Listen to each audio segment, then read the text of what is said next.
Is it 9 a.m.? Good morning, everybody, and welcome to the Miami-Dade Expressway Authority Board of Directors meeting.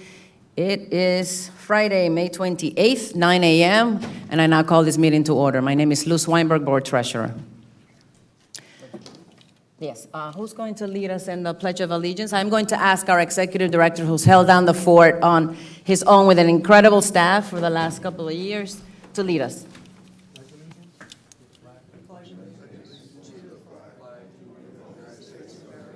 One nation, under God, indivisible, with liberty and justice. Thank you, Javier. Maria Luisa, can you please call the roll? Good morning. Board Member Board. Here. Board Member Diaz. Here. Board Member Fernandez. Here. Board Member Monestime. Here. Board Member Moss. Here. Board Member Rodon. Board Member Smith Fano. Here, and if I may, Ms. Weinberg, good to see everyone, welcome.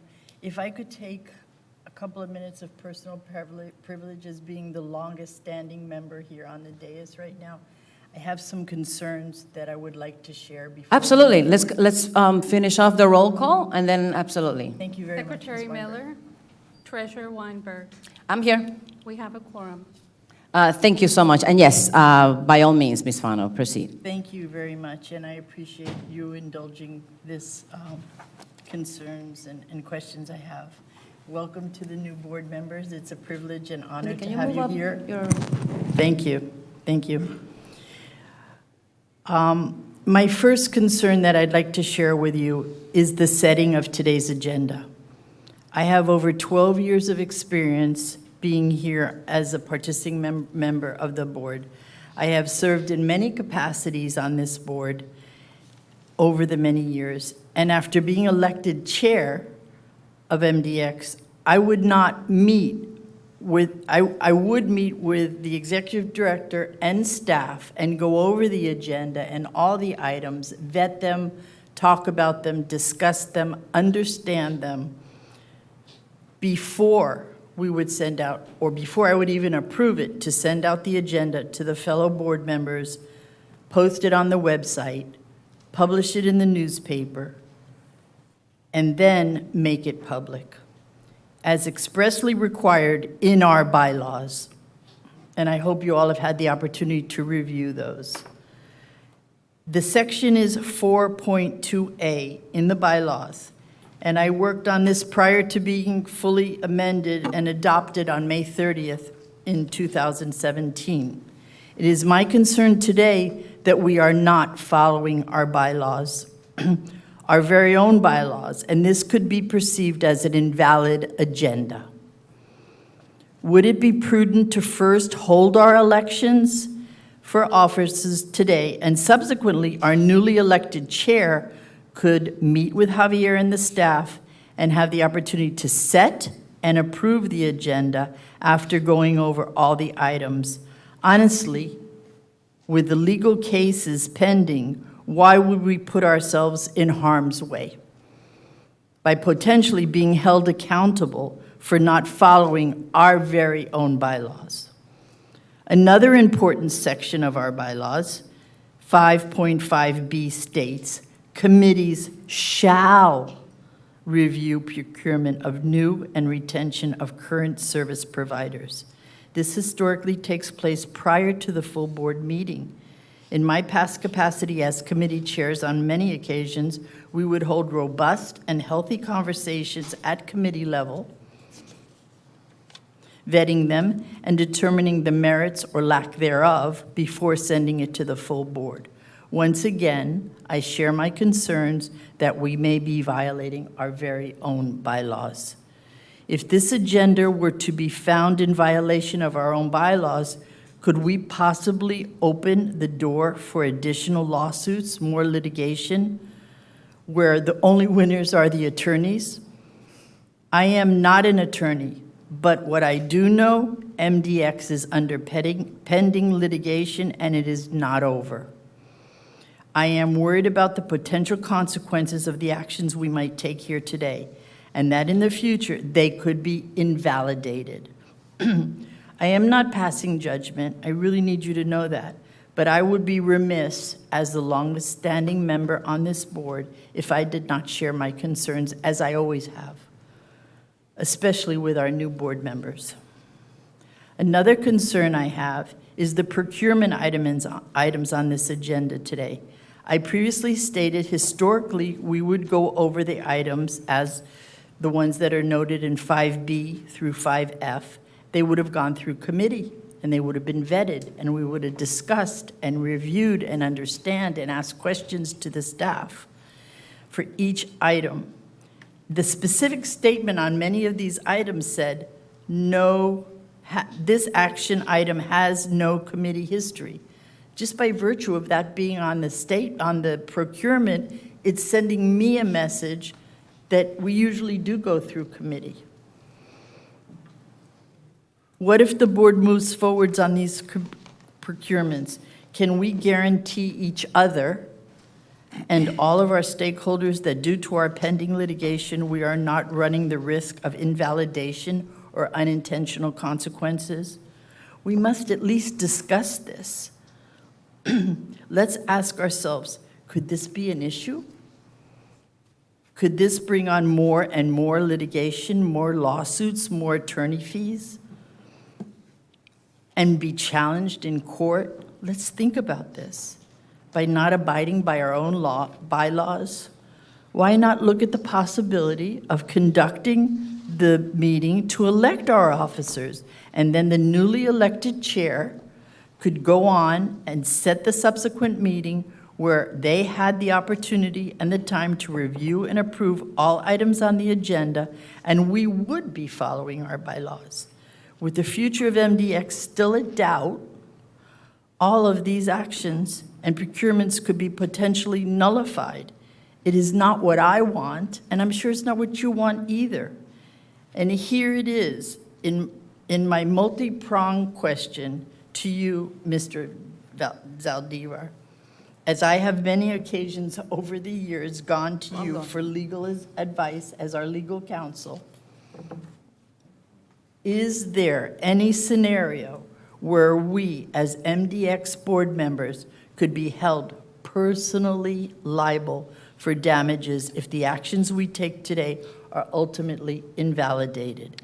Because if the courts uphold the legislature, what the legislature passed in 2019, dissolving MDX, could you please tell us what unintended consequences could occur for us personally, and what our personal exposure and liability to damages could be? Madam Chair. Madam former I think chair. this is questions if I and may, answers. yeah. What is a statement? Let me hold on one second. Before you respond, Mr. Attorney, I'm on this board. This is my 8th year as Governor Scott's two-time appointee. And I can tell you one undoubted, unchallenged thing about this agency, the Miami-Dade Expressway Authority, is that there is nothing we have ever done that goes against our bylaws, that goes against the interest of the general public, that goes against what we stand for. Our team of attorneys, yes, you are correct. Just like you, I'm not a lawyer either. I certainly know enough of them, and judges, and know also when not to have an opinion that an attorney might tell me it's absolutely wrong.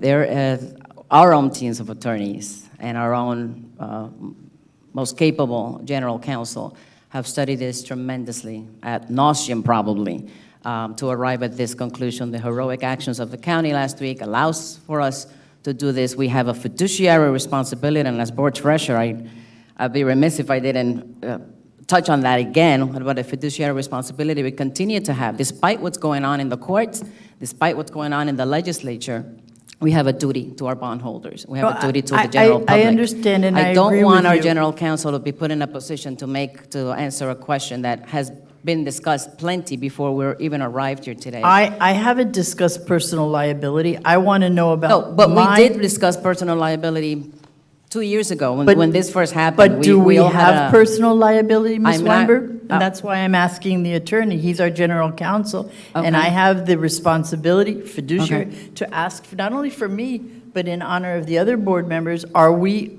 possibly in harm's way? Could we be personally liable and have damages against us? I certainly don't have a means to hire attorneys and be able to respond to any type of lawsuit. I'll that tell could you come- my opinion on that if I do have. But I'm If I asking, do have, but- no, and he can speak for himself later, but I also want to recognize our county commission chair, our new board member, Mr. Diaz, who has been waiting. If I did have a personal liability on what's going on with this agency, I'd gladly take it and challenge it, and ultimately I know I'll win because what's going on is completely preposterous, and I know I will not be affected. I will not be impacted, and I'll gladly accept it. So With you that, would give me that Mr. Diaz- guarantee as well, Ms. Weinberg? May I? No, hold I on, just Carlos, wanna- hold I on, can- Carlos, I because can I add want to this real fast. recognize Mr. Diaz. He's been waiting. Madam Chair, I think that we're starting a procedure, and this procedure it was supposed to be a statement, now we're getting to questions and answers. I think that we should move with the procedure, and there's a moment, then we could answer questions at that time, but I don't think this is the right moment. No, absolutely, speaking There's- to the agenda, I yes. think if we move Thank with you. the agenda, and then there's a moment, and ask for that moment, then questions could be answered, but right now, I think we need to move the agenda. Absolutely, Thank you. I agree with that. Thank you so much, Mr. Diaz. So, hold on and pause. Thank you for your comments, Ms. Thank Fano, you. absolutely, and hey, listen, they could be valid concerns. Everybody has a right to feel however they feel. I don't feel that way. I know I respect that. I know where we stand. I know how the law has been interpreted by some and others. But here we are today, and we have business to conduct, and I do want to move the agenda along. So with that, pause that. Any declarations of voting conflict? Oh, no, we're going to go ahead and approve the agenda. You have to do the Want to election. move it now? Okay. So it is you now, Carlos. Okay. Go ahead. Let's have an I'll reserve election. my response till later, but if you don't mind, I'm going to stand up behind the podium. Oh, no, absolutely. Please come up. I'm not leaving. Please come up.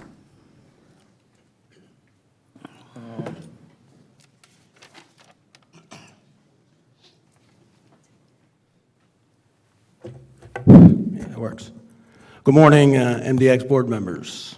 It's been a while since I got to say that. and I'm very happy about that. What we're going to do is we're going to conduct an election. But prior to the election, I'm going to go over three things. I'm going to go over the MDX bylaws and how they affect the election. I'm going to go over the process of the election, and then I'm going to have the election itself. And I'm going to probably achieve this in about 10 minutes. Okay, so bear with me. I will stop after every section, and if you have any questions, I will answer them. Okay, MDX has 5 elected officers. 3 are from the board, and 2 are MDX employees.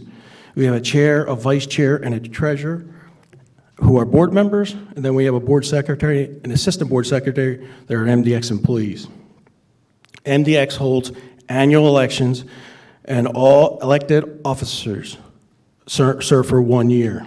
I know that from the briefings that Javier gave, that there may be an interest to extend that to 2-year terms, but we can extend that at a later date, and you can make it effective as of today. We're very flexible. It's what the board wants, and the majority rules on this board. If an office vacancy occurs, don't confuse that with a vacancy on the board. If an office vacancy occurs, our bylaws say that office is to be filled at the next meeting. Our chair and our vice chair are currently vacant, okay? Our current treasurer is board member Luz Weinberg. She was elected August 27, 2019, and she serves until replaced. She's a longstanding and respected member of MDX. She was appointed by 2 separate governors, and we've only had the pleasure of her treasuring for actually just 1 meeting, September 2019. The annual election is to be held at the last meeting before the start of the new fiscal year. Traditionally, we had it in June. Therefore, if we follow the bylaws, we would have an election today and have an election in another 30 days. So, due to the unusual circumstances, if you want to avoid another election in 30 days, it would be prudent that a board member make a motion that the tenure of the elected offices today would extend from May 28th, which is today, through fiscal year 22. If someone makes that motion, we could also have a discussion on the item. Madam Chair, I'll move Moved. that motion. Oh, thank you. Second? Perfect. Okay. Seconded by Commissioner Monestime. All in favor? Aye. Any opposition? Thank you.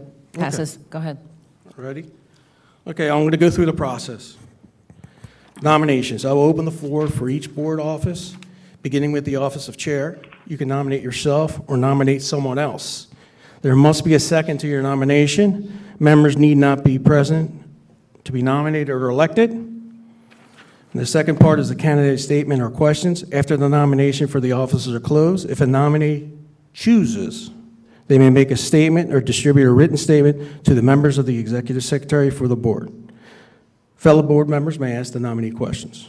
Third section is discussion. There will be an opportunity for members to comment on various candidates, and when comments are concluding the ballots, we will go through the voting. Votes will be on written ballots that have been provided in your folders, color-coded for each office. For members participating telephonically, like Mr. Board, you may submit your vote by email to the executive secretary, or I can just, if you're still on, I can ask you.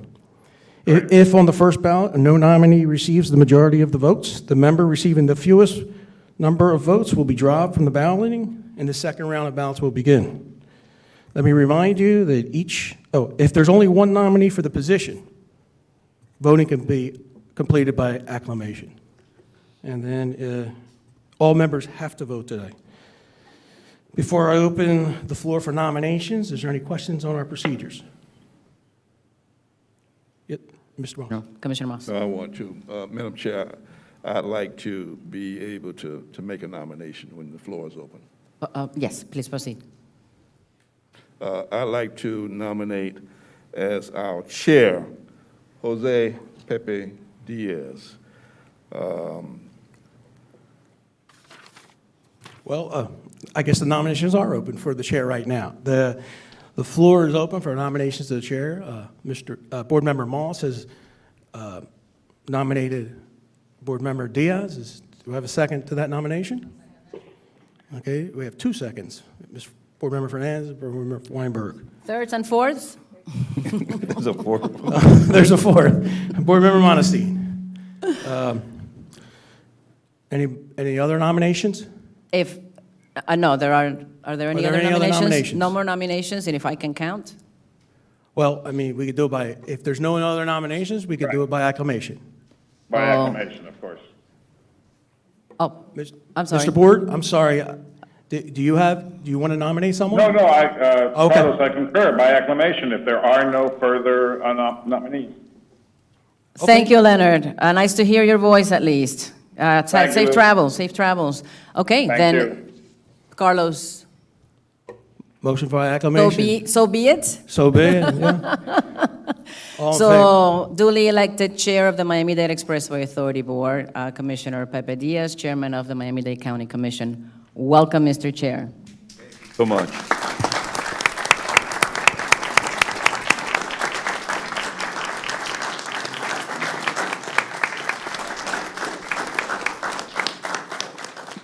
If I had a gavel, I'd handle it right over to you, but I have now, so I'll do a ceremonial Chairman- gavel your Thank way. you. Chairman Diaz, you can move to the right, because that's where our chair sits if you want. That's why Get we left closer it to open. Javier. Okay. Now I open floor for nominations for vice chair. Do I have any Yes, nominations for? As the chair, I also would like to nominate Commissioner Moss as vice chair. Okay. Chairman Diaz nominated. We have 2 seconds. Third, fourth. Fifth, Leonard, are you still with us? Yep, and I will follow along. Okay, perfect. There being no nominations, Right. All in favor? Aye. Okay. Aye. Congratulations. former County Commissioner Dennis Moss is now the Vice Chair of the Miami-Dade Expressway Authority. Welcome.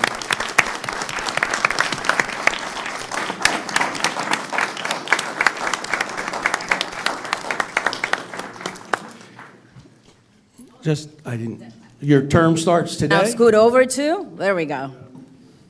Yeah. Hang on. Now we're all close. Shelly, what are you doing way over there?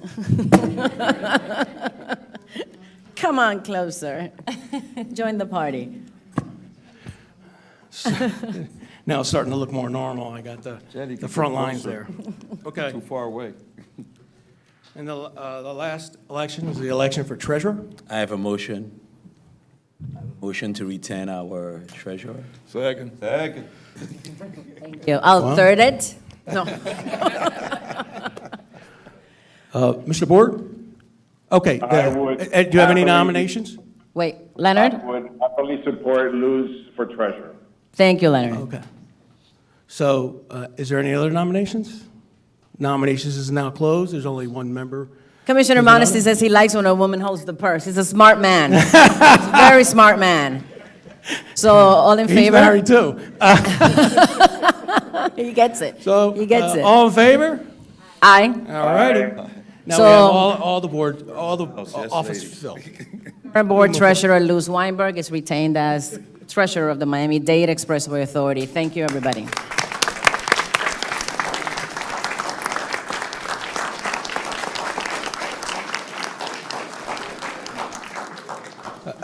For the record, I just want to put on that all board offices will serve from May 28th, 2021 through fiscal year 22, which is June 30th, 22.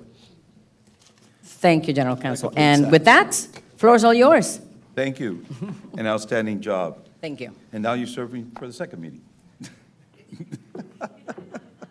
I'll stay. Yes. First and foremost, I want to thank Commissioner Moss and all my colleagues for nominating me. I think that I'm very humbled by it and thankful. I would tell you that there's a lot that needs to be done in this board. It's had a 2-year hiatus, and something that I want to start off by thanking the people that kept it going as best as possible with the situations they had.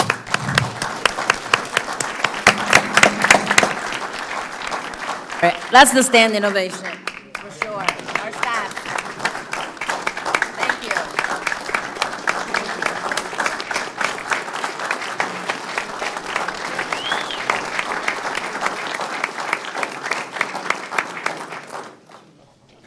And when I go into names, I do have to thank our executive director, Javier Rodriguez. Thank you for the out.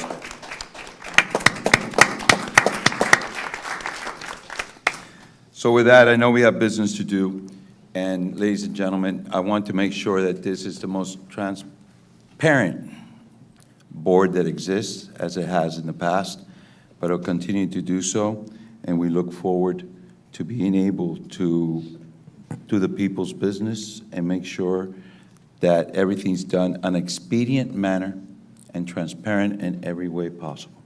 So I want to be clear, it's simple, 2 + 2 = 4. And with the great staff that we have, we should move as expediently and as well as possible. And I want to thank everybody that is here, not only the board members, but also the people, and I have a board member in cyber, but also to thank him and all the people that are here today. All right, so with that, thank you. Now, I think Mr. Attorney, I think we need to open it up for the public for comment. Oh, no, you have to approve the agenda first. Oh, yeah. Okay, so do I have a motion on the agenda? Actually, I have one amendment to the agenda. I Oh, would like yes, the the board to consider, well, I would like to defer item 5M. 5M, I would like to defer it to a future meeting. I would take that suggestion wholeheartedly.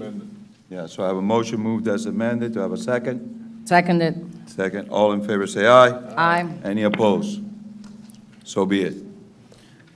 All right. Next. Carlos? Carlos, go ahead. Hey, declaration of voting conflicts. Do any members of this board have to report any conflicts with any items on the agenda? I'm sorry, I couldn't hear you too well. This is a little different from the county. We declare any kind of voting conflicts with any items on the agenda out front and in the oven. Does have none. anybody have any voting conflicts at this time? None? Okay, so let the record show, no voting conflicts. You're not the first commissioner who looked at me weird when I said that. I could hardly hear him. Is it me? Is your mic on? Speak up. Yes. Speak up, Carlos, Oh. closer to the Okay. mic. Say your joke again. No. No, Don't- he's not don't the eat it. first commissioner who's looked at me weird when I've asked for that question. Oh. For the citizens. We'll go ahead and now start with the citizen presentation. What is the usual time limit that we have? 3 minutes. 2 minutes? 3. 3 minutes. Okay, so do we have a clock so people could visually if they need to present? Secretary. Oh. Clock. We have better than a clock. So with that said, Madam Secretary? Is there anyone in the public who wishes to address the board? I'd like to say a word if I'm allowed. Good. If you could approach Oh, my goodness. the podium, state your name, address, and you have 3 minutes, sir. Before, we don't get the cards and before. That's fine. Okay. We I just adjust want to let you know it's a little accordingly. different. We adjust accordingly. We have a little experience. Yeah, I know. A little bit. Yeah, I'm on. Commissioner Monestime. My name is Gonzalo Sanabria. I was very fortunate to be here for 13 years as a board member. I recognize some of your faces for sure. Definitely Javier Rodriguez and a bunch of other very capable staff members who are still here. And that is the backbone of this great Expressway Authority. And I'm glad that it looks like the storm is behind us and that we will proceed with some key projects like the Kendall Parkway, which is going to be a tremendous congestion relief for 1/3 of this county. And I really wish Godspeed on that project because it's going to be a boom for the future of the entire county. And now that we have a dual capacity, very capable chairman of not just MDX, but the county, and a very savvy, long-time commissioner of the region, such as Dennis Moss, and a young, capable commissioner, Monestime, I got to get and your all glasses. others. I just want to tell you that me, in my humble ways, we laid the groundwork. I like to get a tiny little bit of credit for helping you guys with the groundwork. So congratulations, you all, and keep going. Thank you very much. Our board member, Sanabria, it's a pleasure to see you. Thank you for addressing us. Sorry, Mr. Chair. No, it's fine. Okay, Madam Secretary, is that it? Is there anybody else that would like to come? This is the time to speak on any of the items before us or come and speak at this time. This is your time. All right, let the record show nobody came forth, so we move on. At this time, I have the Executive Director's report.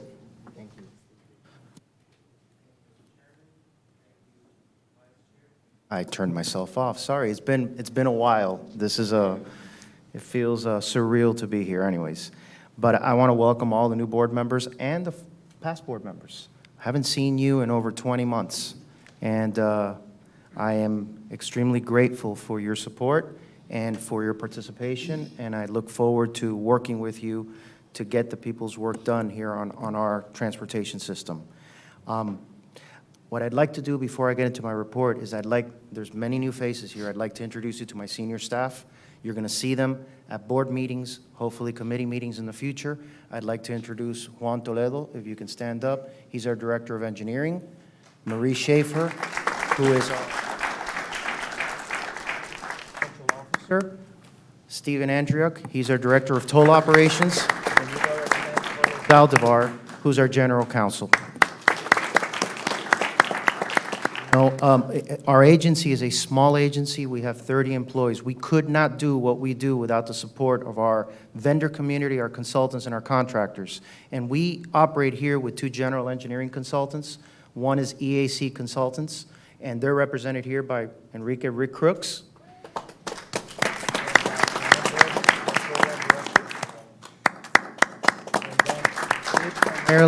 Board members, they primarily take care of our operations side of the fence. And then we have HNTB, who is represented here by Kevin Holflick, who's their Director of Toll Operations National. And again, we could not do our job without the support of our engineering community and our contractors. And there's many contractors out in the community and in the audience that I could recognize, but we'd be here all morning. So thank you very much for being here. Mr. Executive Okay? Director, if Yes. you allow me 1 second. Sure. I also missed a portion in between all the thank yous. I would like, if we can, because we have an outstanding board, people have been on here for a long time and know this very well, and we have some new members. So if we can, let's start from my right. Darlene, you want to start out and say just a couple of words? I'm sorry to take a minute, No, but not I at think all. it's important It is that very- everybody understands and everybody knows who's on here. Good morning, everybody. Darlene Fernandez. I think I see a lot of familiar faces. Thank you, Chair, and the Board of County Commissioners as well for the appointment for this board. I'm excited for this new chapter, especially for MDX. I know it's been a long time waiting. So I'm grateful to be here, and I'm here to work for you all and to do the best for the residents of Dade County. Thank you. Yeah. The young man. Not so young. Good morning. It's a pleasure to be here. My name is Jean Monestime. I enjoy being here already. It's a new chapter. As my colleague on the right just stated, it's a new challenge. But I think it's all for the betterment of our county. It's a common statement on our board that we are called to make these tough decisions every day. And I think there's going to be actually this morning it's a tough occurrence just to be here to hold this meeting.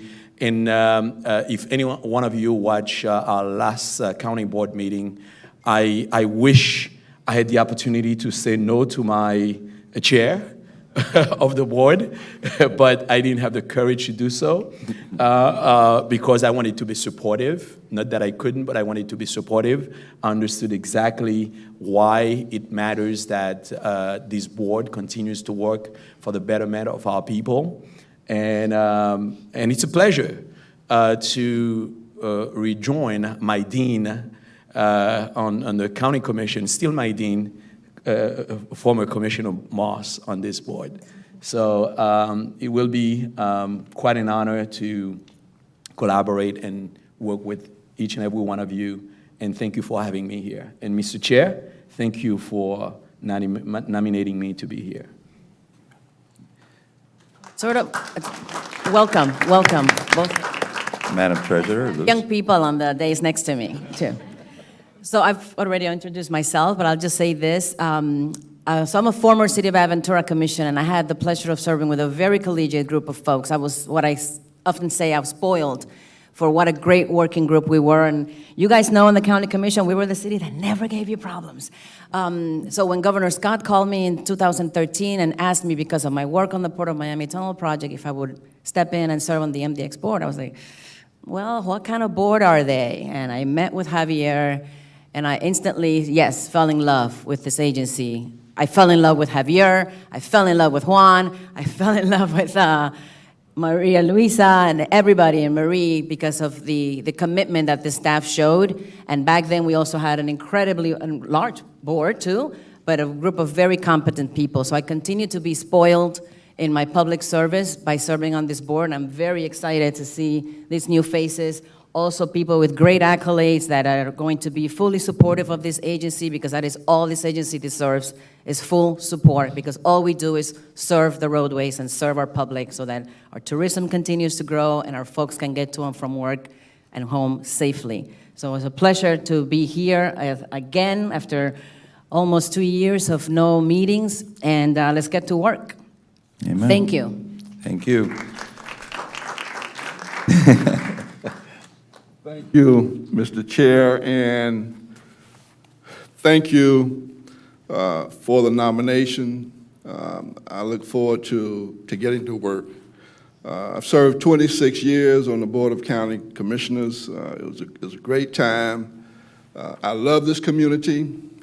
People ask me, well, why don't you move someplace else? And I said, no, I'm not going anywhere because I love Miami-Dade County.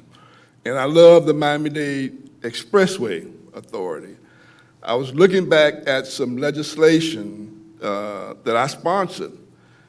And way back in 2008, I sponsored legislation that basically supported the Expressway Authority when it came under attack by our friends, in other places.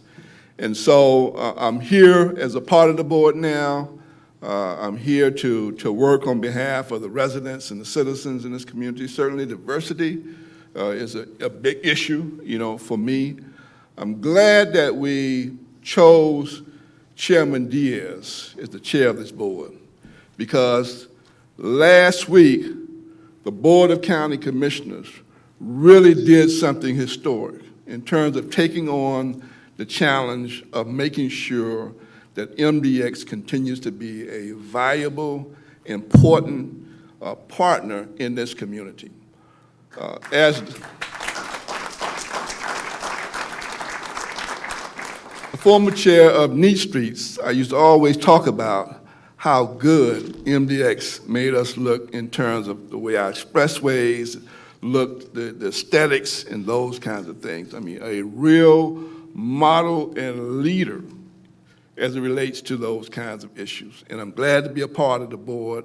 I'm glad to be here with all these great board members. I want to thank those who have served in the past. And I thought that when someone said a young board member, I thought they were talking about looks, but Luz. But they were talking about my good friend, Commissioner Monestime. Having said that, again, thank you for this opportunity. Mr. Chairman, thank you for your leadership. Because again, it was not an easy task that you undertook last week. I watched it. I saw, what I saw, and I saw the leadership that you provided. So again, thank you so much for this opportunity to be a part of this. Thank you, Commissioner Ross. Thank you so much. Vice Chair. Shelly?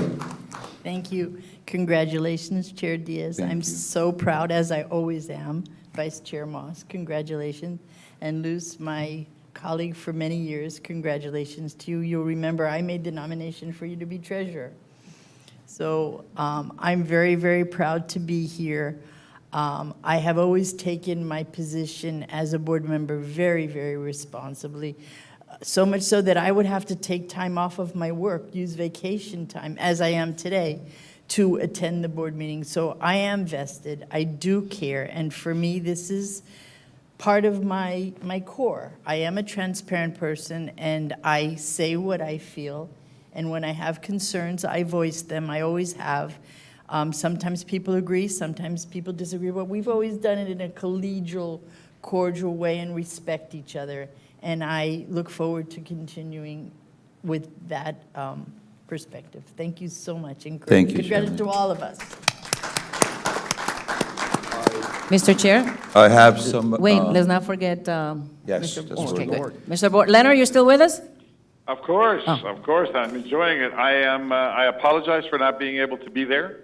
I would have enjoyed this meeting today. I'm super excited about what is happening at MDX.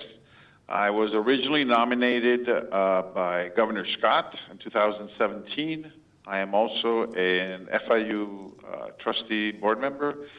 And I look forward to learning from the experienced public servants that have joined the board, and looking forward to it. And I won't take more of your time because it sounds like we have a lot to do following up this meeting. Thank you very much, and congratulations to all the newly elected officers. Thank you, and congratulations to you, too. All right, so we move on to General Counsel's report. Oh, you didn't finish? No. Did you finish, Javi? Hey, Fast. somebody told me that they wanted me to move I fast. got the so- cue. I will go fast. that fast, right? I will go through the report.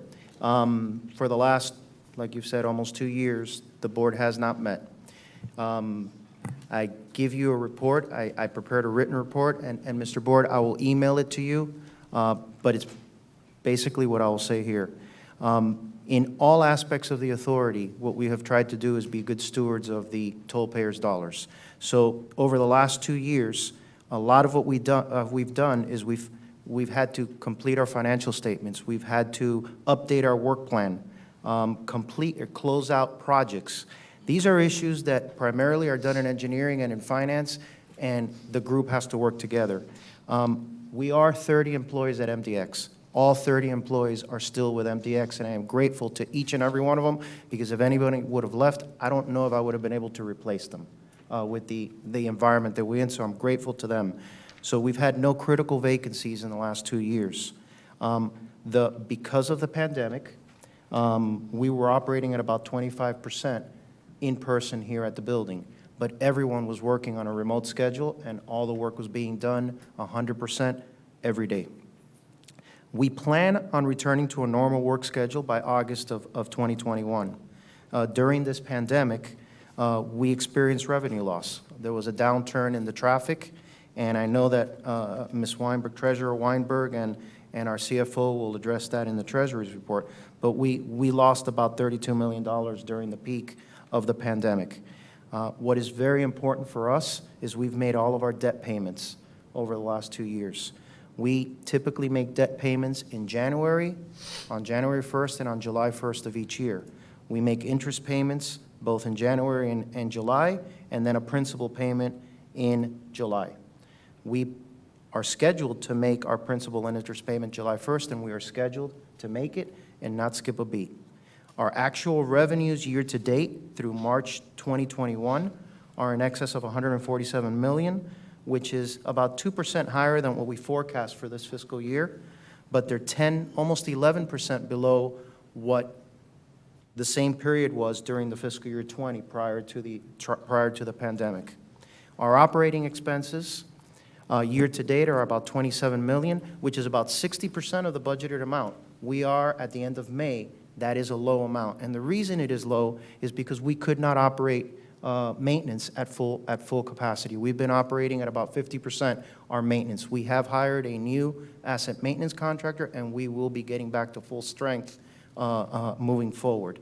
As far as toll operations, you see a table as far as traffic. The one thing I do want to highlight is that traffic in March of 2021 shows almost a near recovery to fiscal year 19. So we're already seeing traffic getting back to the levels of fiscal year 19 prior to the pandemic, and that is without a full functioning airport, because it's building up, and the seaport isn't 100%. The backbone of our system at MDX is State Road 836. We are the lifeline of the traffic and the commerce between our airport and seaport, between our bedroom communities south and north, and our employment centers, which all are along primarily our 836 corridor. So we fully expect that our traffic will get back and exceed our pre-COVID numbers. We didn't see any downtime during COVID. We were an essential business. Our construction continued to go. Our operations continued to go. During this period of time, we closed out 2 major projects on 836. And you're going to get used to our accolades as we go along, but I'll explain. 836-28, which was the portion of 836 between 17th Avenue and 72nd Avenue. We reconstructed that. We did 3 interchanges. 2 of them were divergent diamond interchanges.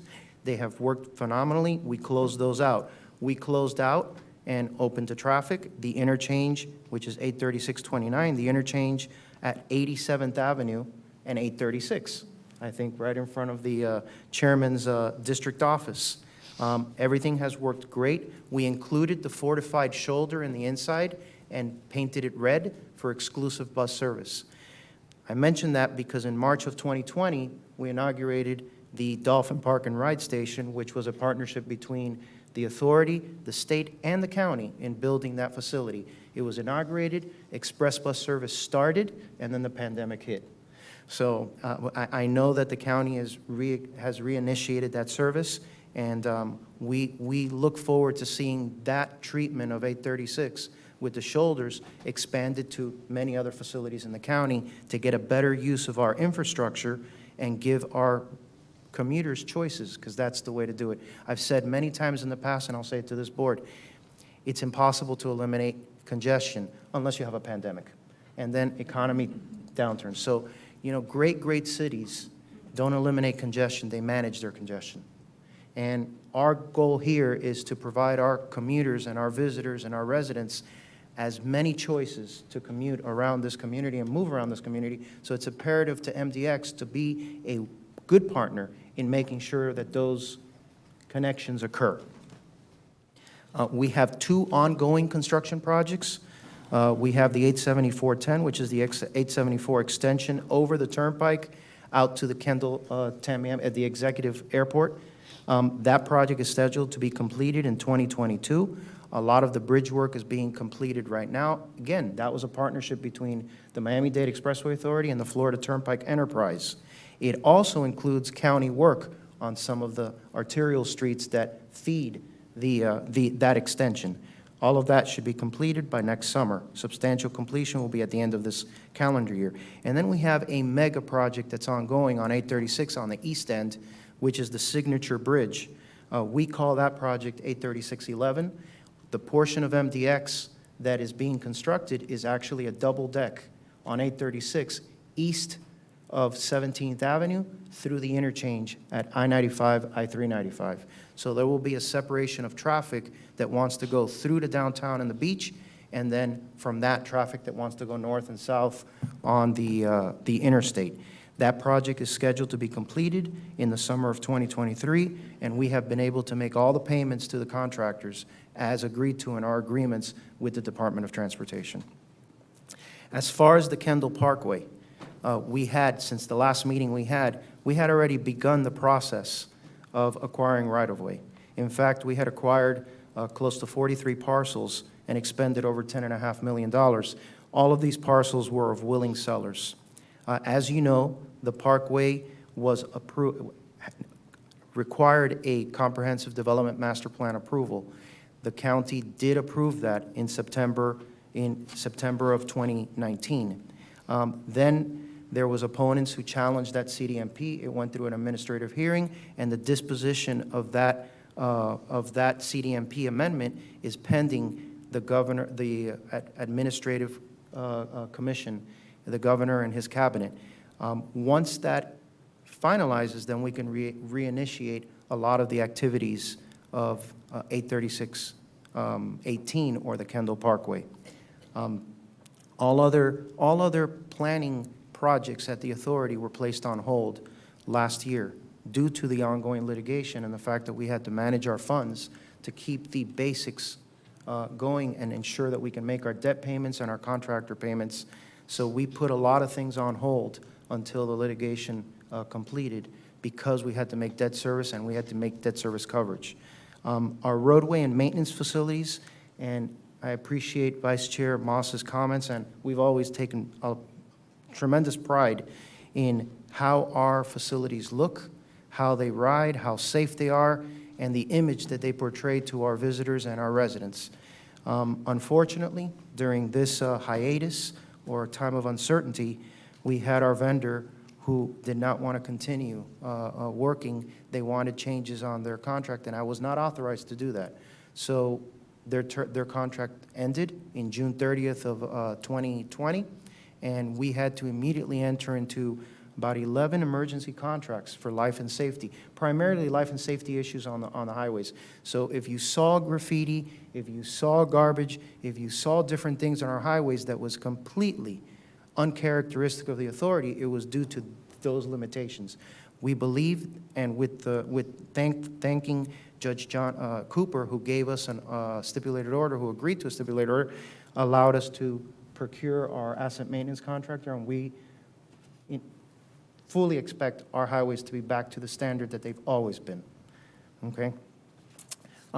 During this period of time, again, I said that we were gatekeepers, we were caretakers. I've been called a lot of different things, but I do want to acknowledge one thing, Mr. Chairman and board members. Many of this agenda, when I constructed the agenda, none of this is new. A lot of this was on previous agenda before the board stopped. The first half of the agenda is basically contract cleanup. When contracts expire, you look at the contract terms and you can extend them, renew them, or reprocure them. Many of these contracts that expired, I had to reach out to the vendors and tell them that I did not have a mechanism to extend their contracts, but that their services were essential to the authority, and would they honor the existing contract until a board came along.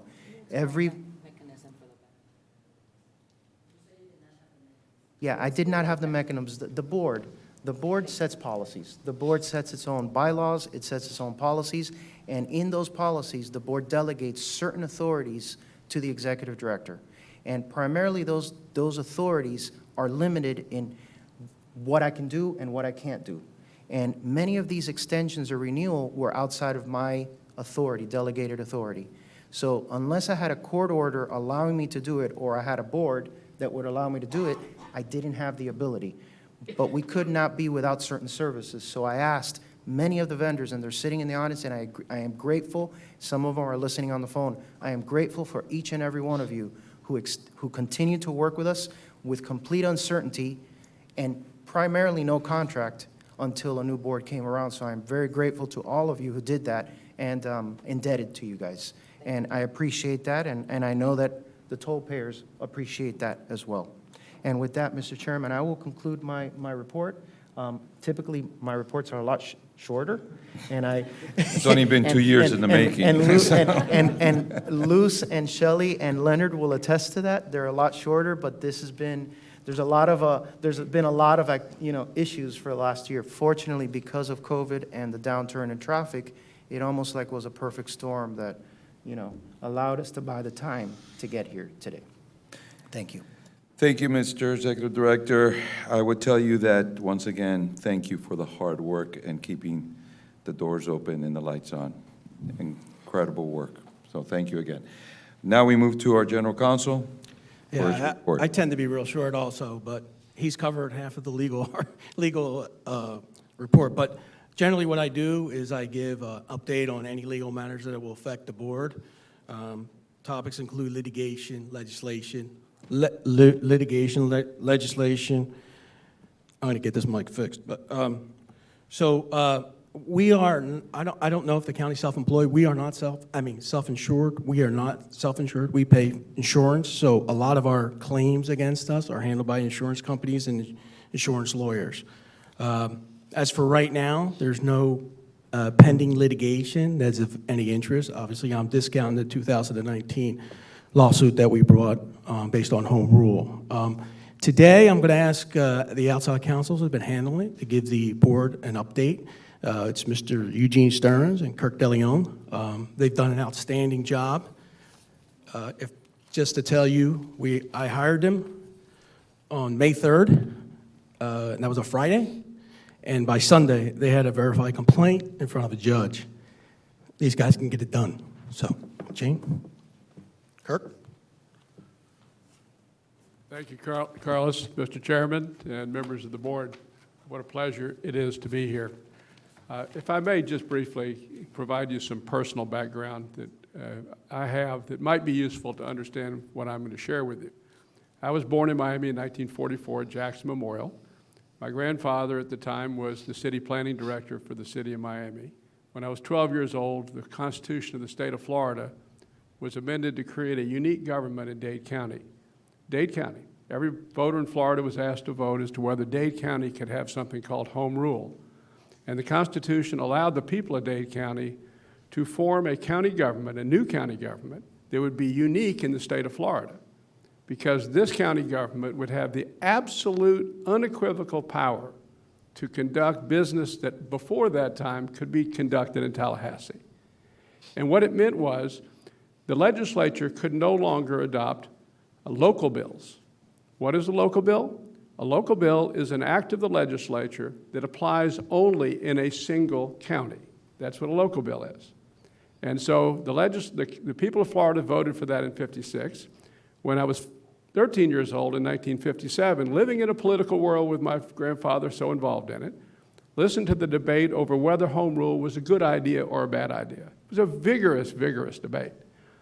Some of the large cities opposed it because they were essentially the urban governments in Dade County. And the idea that there would be a county-wide government to have home rule instead of going to the legislature was bitterly argued. But the voters overwhelmingly approved the Dade County Charter in 1957. From 1957 to the present, an unbroken line of judicial decisions have unequivocally established that the Constitution of the state of Florida provides that the legislature cannot create an agency that exists and operates solely within the county or abolish an agency that exists solely within the county. It is not fairly debatable. That is the law. That is the Constitution. Now, as I went on in life, I went to Florida State University, where I had the opportunity to work in the legislature. And my first year in the legislature was 1967, which I remember like yesterday, because that was the constitutional revision session. And I had the opportunity to serve in that, and one of the folks I worked with was a local Dade County legislator named Sandy Dellenberg. And that legislative session resulted in a new constitution, and Representative Dellenberg and myself co-authored the West Publishing Company comments on the Florida Constitution. When I worked for the legislature for 5 years in all, I was chief assistant to Dade County's first Speaker of the House, Dick Pettigrew, for 2 years. And I had the privilege to work with one of Florida's great governors, Reuben Askew, where I would fairly say that I had a substantial influence on what he did during those first 2 years. I came to practice law in Miami in 1972, minded my own business, building a law practice, got involved in local government. Among the things that I got involved in was single-member districts, where I had the privilege of representing Betty Ferguson and Carrie Meek.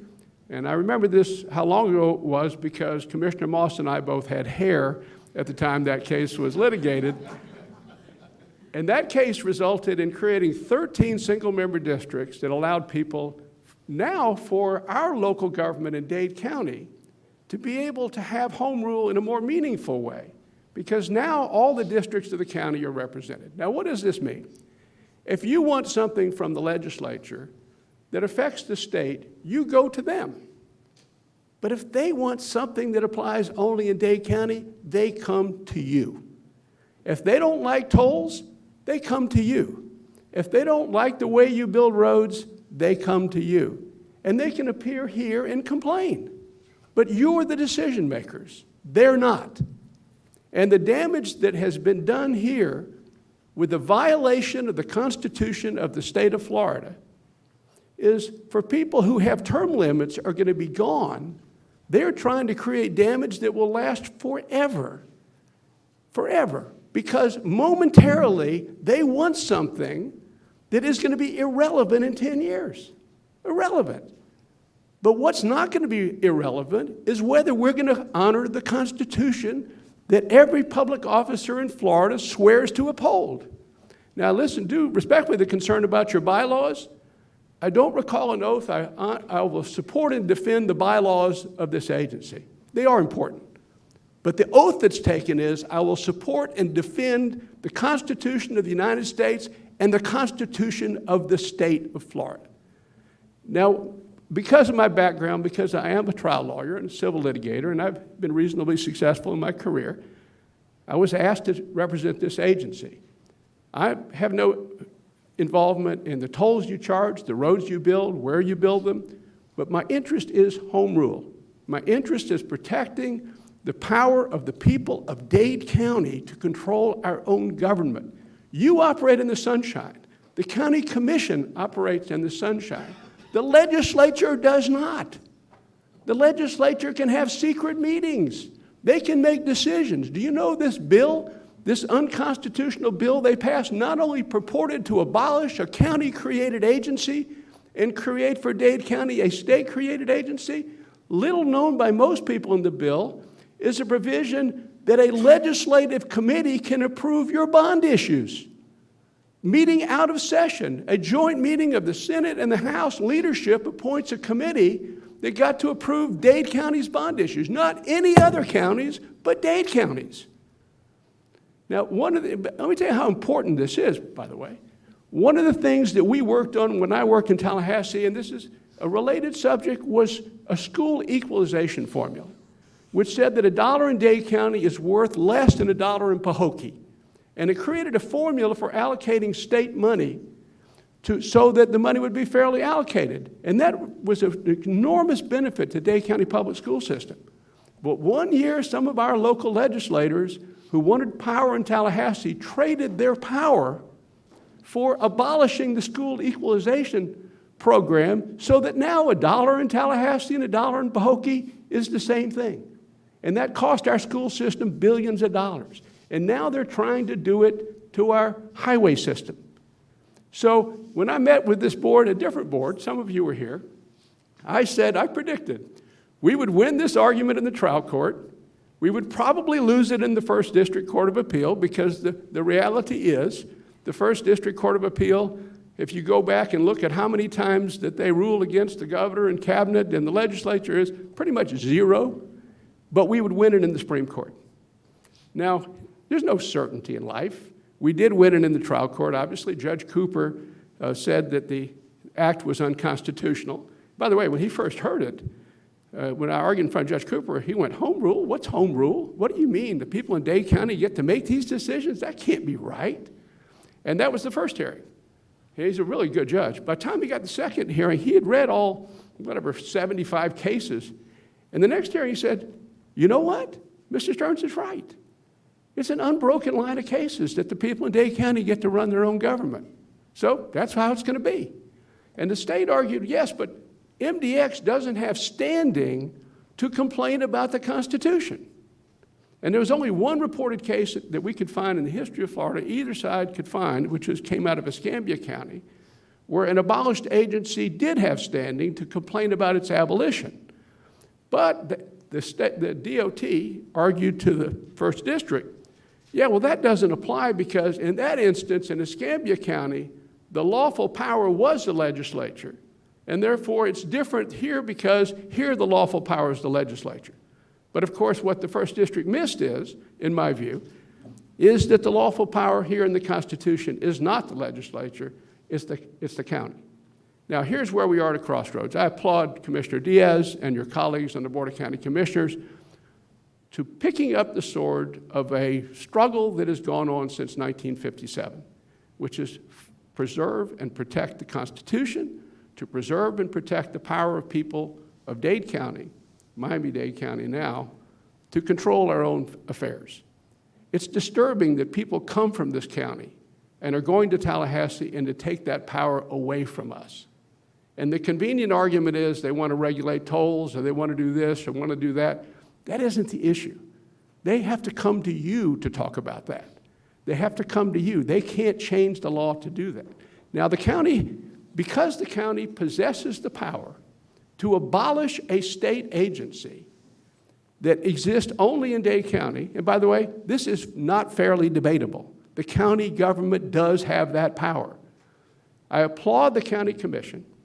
Once the court said that MDX does not have standing, that the county commission came in and picked up the baton and said, no, you're out of order. You don't exist, and reinstated MDX. And let me join in the applause for your professional staff.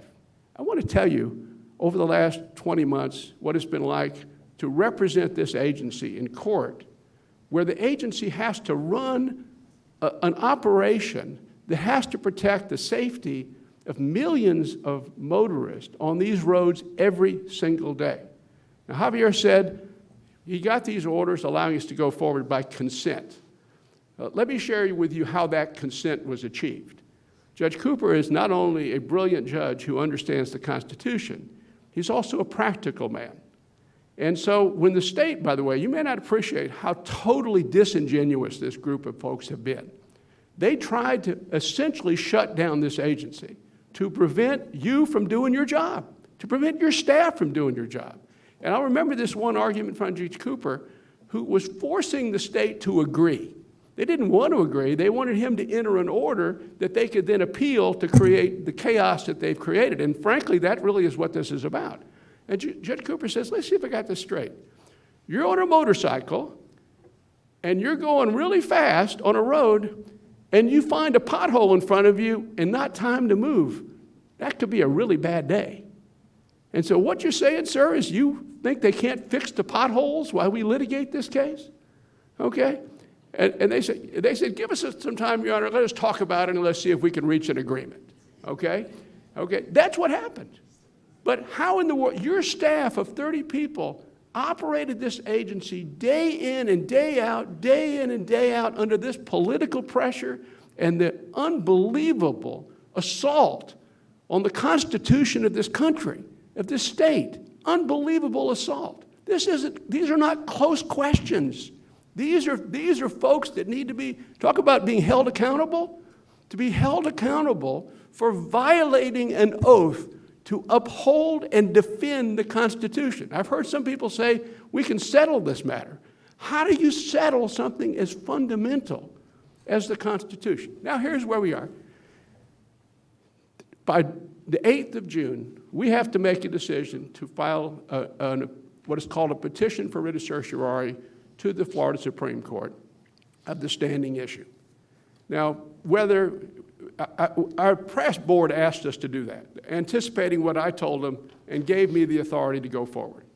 My view is, unless you tell me not to, I should do that. And if you tell me not to, I won't, of course.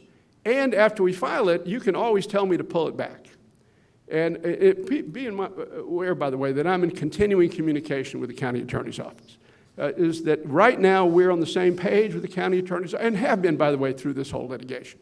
While we have carried the day, Orrin Rosenthal has been by our side every step along the way in what is called an amicus relationship. Orrin and I are, in addition to colleagues on this matter, friends of long standing, and work together on a variety of matters of public interest. And so what we have here at this moment is a circumstance where I think we are, unless told otherwise, going to file a petition. But in the meantime, it forces the state to take a position of what are they going to do with the mess they've created. I hope everybody gets together and tells them, cut it out. This is embarrassing. This is ridiculous. And let's talk about cost. Their new argument is you're spending money. MDX has spent money. Let me tell you where the real money has been spent. Your bond rating.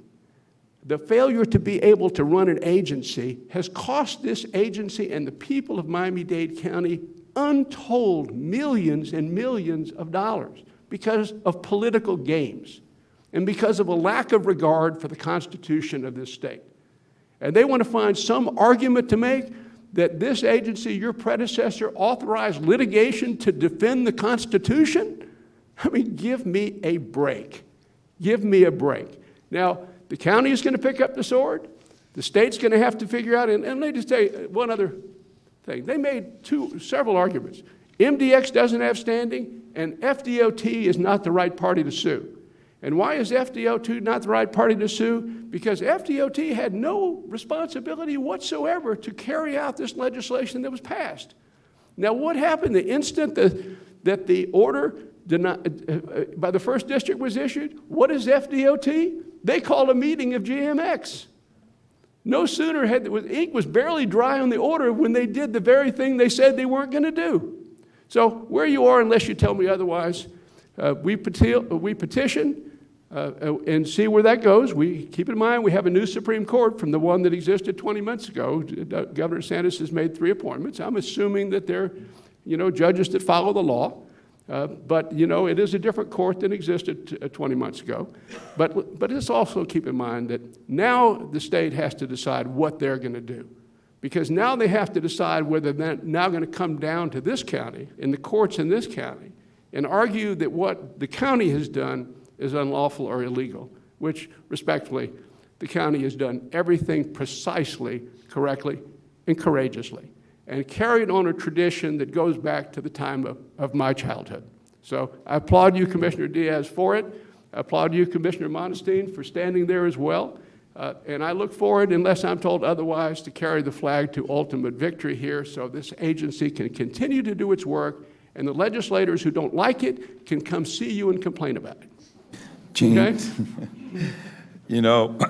After that, I would tell you that you're an incredible person, consider your friend, and your view, as stated, is dead on. But it's not just that you know the history, it's that you lived the history. And your defense of the charter, which is what we're all about, it's important and it's a must. This county is the largest county in the state of Florida and one of the largest in the nation. We're larger than 17 states and about 77 countries, I believe, in the last check. Our airport is incredible. Its cargo is larger than 5 of the top airports together. Our seaport is growing every day. Our people are incredible. We are an incredible county, and we're here to protect that county and protect the charter. And that's the way I look at it. I think my colleagues feel the same way on this board. I would tell you that there was a decision made in the prior board that was established, and to let you go all the way to the Supreme Court, is my understanding. Am I correct or not? Yes, sir. I will want to respect that board's decision, since the wisdom was to continue going until the win. And I think unless my colleagues feel different, I would tell you, keep going, and may God have great breath blowing behind your sail. Thank you, Mr. Chairman. And any questions, I'm always available to anybody. Reach out to me. I'm happy to be of assistance. Agree? Yes. Yes, thank you. Thank you. Move it forward. Yes, may I? Point of historical reference. Eugene, thank you so much. You always just charge us up when you come up here with your eloquent and historical data and how well you present it and how well you've represented us. So thank you. And yes, Commissioner Diaz or Chair Diaz, the theme of the board from go was go all the way. We know where we stand. We know we stand right. And we stand with home rule, and we're protecting our service, protecting our roadways, protecting the public. So absolutely, Gene, charge forward. Thank you for your service. Thank you, Mr. Chair. Thank you. All right. Carlos? Oh, Any more? nothing further. I don't want to make the same mistake before. I think he covered everything. No, I don't want an apology. Either. But you will. So you're on, Madam Treasurer.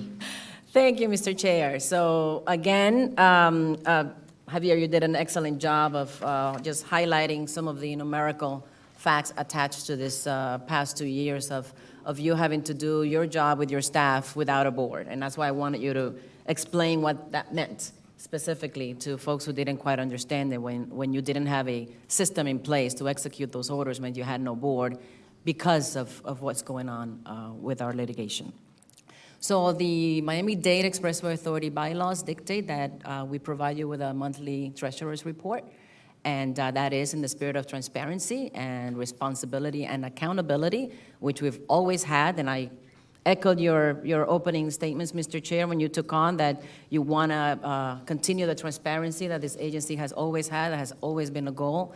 We have an incredible purse holder in Marie Schaefer, and she'll go over some of the numbers, but I wanted to just advise the new members, if you haven't met with Marie yet, yes, our bylaws dictate we do a treasurer's report, and our fiscal year runs June 1 through June 30th, so the report you have in your packets is a 9-month period from beginning of last June to March 31st, and COVID did impact our roadways. Javier touched on some of the numbers, but what it also showed us is how critically important our roadways are to the infrastructure and the economic impact and the economic driving of Miami-Dade County. If we don't exist, this county could very well collapse. And I take great pleasure, and also pressure sometimes, great pleasure in serving here. And I want Marie to please just touch on some of the numbers that our staff has had to manage with over the past 20 months, and no, actually your report for the 9-month period. Thank you, Mr. Chair, and then Marie. Thank you. Thank you, Madam Treasurer. Good morning, board members. I had an opportunity to meet with Board Member Weinberg, and I gave her a briefing of where we stood for fiscal year 20, which was last fiscal year, and this current fiscal year is fiscal year 2021. We had a strong fiscal year 20 first half, and then COVID hit. So we did lose last fiscal year about $26 million in revenue. With that said, I think that we were able to still meet all of our compliance requirements. MDX is considered a standalone enterprise fund, and what that means is we don't get any taxes or sales tax or grant money. We are a user fee organization, which is tolls. 90% of our revenue, 97% of our revenue actually comes from tolls. So we don't receive any support from any other organization. And a lot of what we do is we do issue debt for construction. and those constructions are big dollar items. And we currently have $1.3 billion of debt outstanding. So a lot of the financial drivers are obviously for the public's transparency and accountability, but a lot of it is to meet the contractual obligations to our bondholders. And we have a trust indenture, and the trust indenture says that we have to have compliance of 1.2 coverage. And the way that coverage is calculated is you take total revenue minus all the expenses, and you get to net revenue. And you divide that net revenue over to your current year debt service, which is your principal and interest, which is roughly around $100 million now. And the coverage ratio has to be above the 1.2 to be contractually compliant. The policy is 1.5, and that is just to make sure that we are benchmarked to the rating agencies to be investment grade. We did have challenges for fiscal 20. The coverage ratio ended up being about 1.67, and that was mainly because we had a good first half of fiscal 20. Fiscal 21, I won't go over the numbers because I think Mr. Rodriguez had already read them into the record. I just want to say that if you look at the chart that's in your package from the last 4 months of fiscal 19, March through June, and we look at this fiscal year from March to June of fiscal 21, we're pretty much right on top of each other. So we're really back to pre-COVID numbers. I also discussed with Ms. Weinberg where we stood on managing our refunding. We continue to manage our refunding opportunities, and hopefully sometime in the future we'll be able to take advantage of that. But we have a present value savings of anywhere from $64 to $100 million of present value savings if we're able to refund some of the debt. And again, hopefully sometime in the future we're able to do that. We do have some challenges, and we have some very good, strong financial position. I think that now we're getting past COVID, and we've done a good job managing our expenses. The credit ratings is BBB+, A3, and A, and all that's a negative outlook.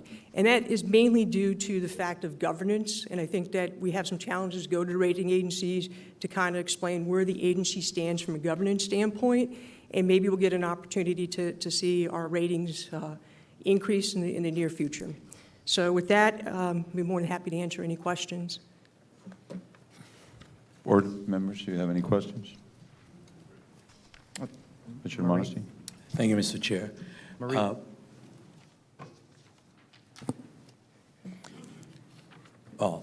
To you or to Javier, what are some of the short-term or, not short-term, mid-term and long-term decisions that must be made in order to improve our credit rating? I think we are going to have to make sure that we meet with the rating agencies, the staff, maybe some of the board members. We can have teleconference with them to explain to them what the policies of this new board is. Majority of the boards are new, some are still here. The objectives that were set out, some of the infrastructures that we had previously presented to the rating agencies and to bondholders when we did road shows, how we're going to complete that, and what really is some of the tolling policies issues, how we manage our debt. We have a debt management policy. Is that something that is going to move forward? So I think it really is really more of a communication to the rating agencies and to the current bondholders and potential investors that may want to invest in our future bonds when we do some refundings. I think it is important that we continue to show where we stand as far as managing our expenses. I think we've done a good job. This fiscal year in 2021, because of some of the challenges the executive director had in executing contracts, really we concentrated on really the most critical and must-haves, which was safety, repair, and maintenance. Some of the planning opportunities, I think they were kind of put aside for the future. So again, I think the governance was really a big question for the rating agencies. What was our rating prior to 2018? Okay. We had a really strong rating. We were A1, A+. We were pretty much positive outlook. And right now, we're really at negative outlook with all three of them, all three of the rating agencies. Now, considering that our rating is basically a very important I would say, asset to this agency, if you can call it that, for lack of better words. Midterm would perhaps expediting some of these projects that need to be implemented that we probably already bonded out would help improve that. And when you speak to your agencies, do you think, I mean, the rating agencies, do you think that would be, or do you think that would be? I think you're correct, Ryan. Mm-hmm. That's a very good term. I've never thought of it that way, but the credit rating is an asset. That's a very good analogy.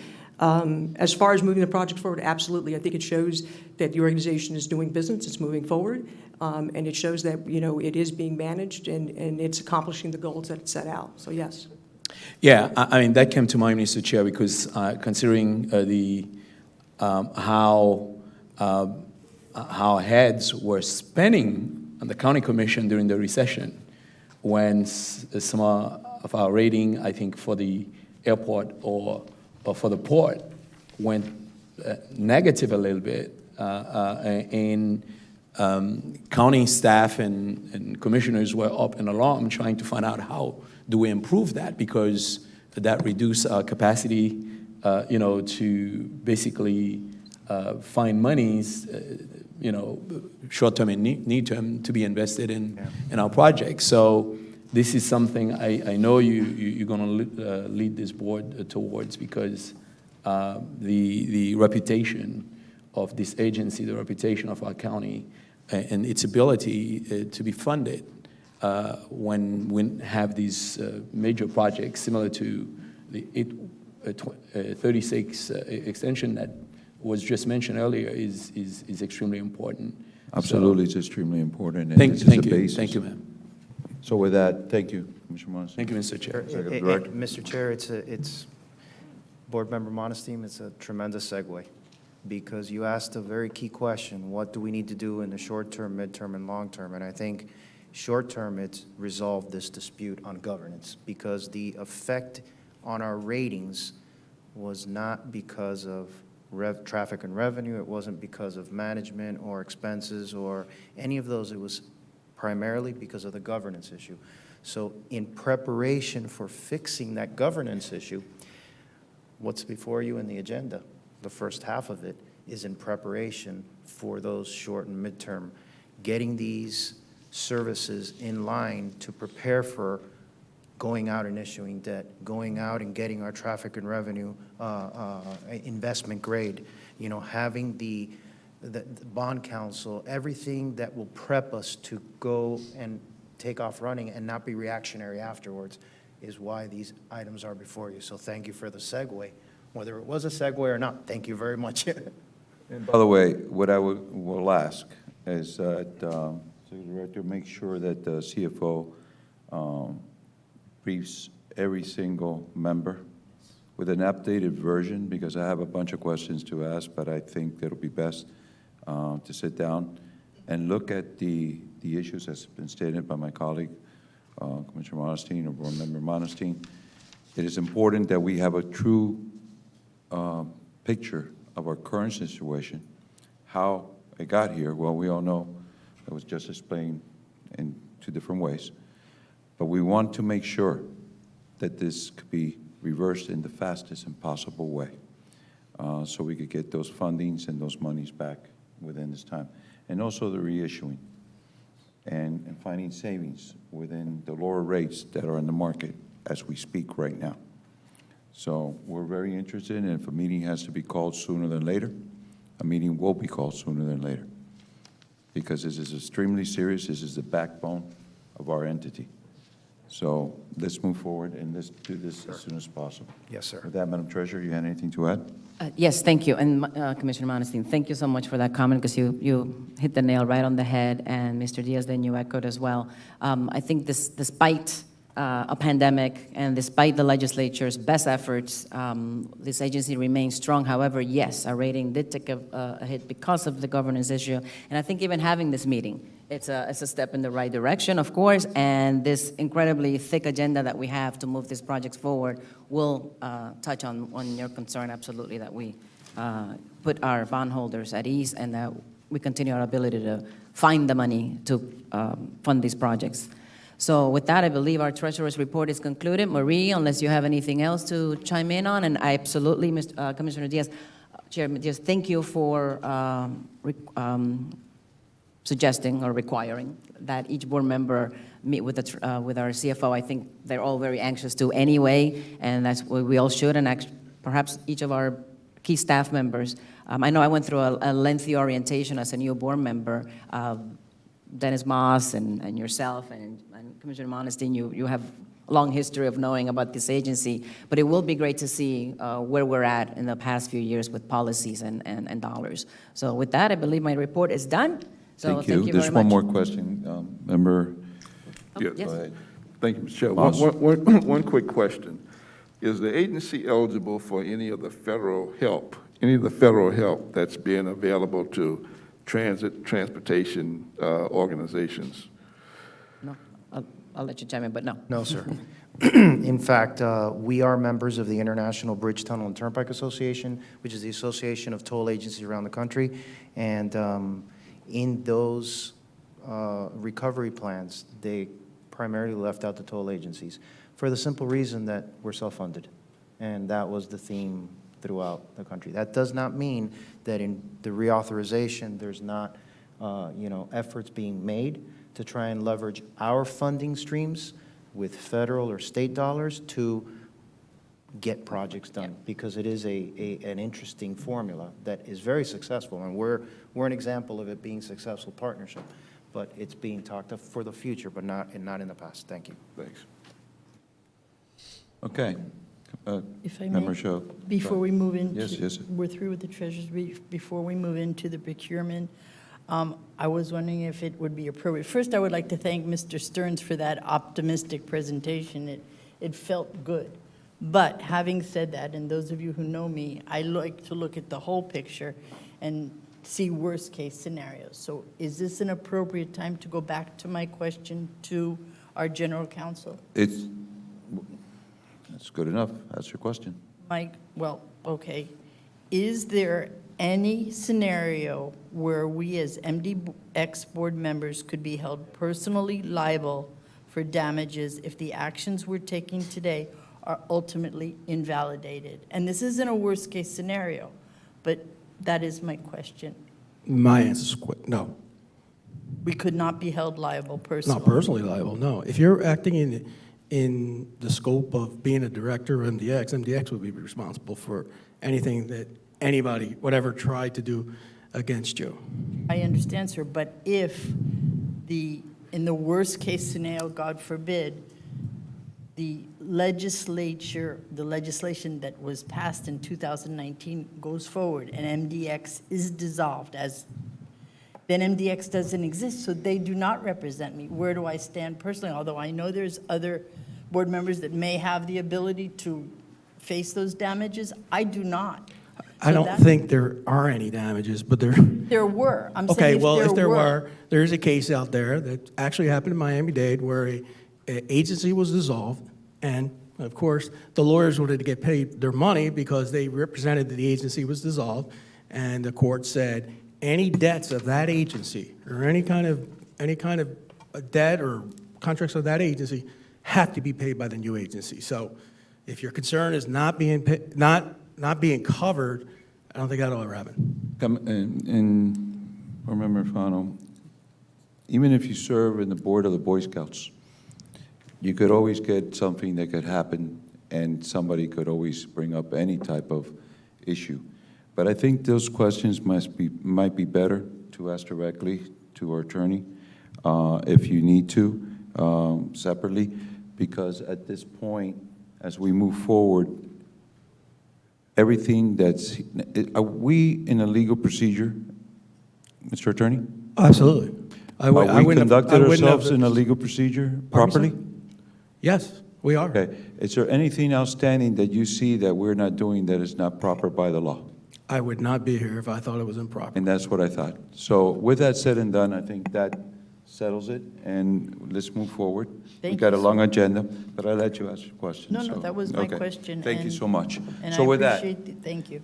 thank you. And with that, let's go ahead and why don't we take the items, interest of time, And if you have anything that needs to be bifurcated, we will bifurcate. But any questions that are asked, let's take A through, B through F at first, which are the renewals. B, item 5B through 5F are renewals. They can be taken. I'm sorry, yes. They can be taken together. Item and A, B through, F. Madam Secretary, yes, lead us, go ahead, take them all. Actually, the You attorney. Oh, know, excuse me, you know, listen, we're a little different, so through the we'll get attorney. used to this, okay, and process. So, Mr. Attorney, go Yeah, ahead. I'll just read them into the record. Approval for a 2-year contract extension for 3 outside counsels that assist the authority in areas of law of eminent domain, procurement, bond disclosure, and financial services. MDX contracts 1704B and C. Item C, approval of 2-year contract extension for investment advisory services for Hilltop Securities, MDX contract 15-05. Item D, approval of a cooperative purchasing agreement for municipal financial services, MDX contract 21-07, $200,000 per fiscal year. Item E, approval of 2-year contract extension for traffic and revenue consultant services, MDX contract 16-03, $1 million. And item F, approval of 2-year contract extension for manual image review processing services, MDX contract 16-04.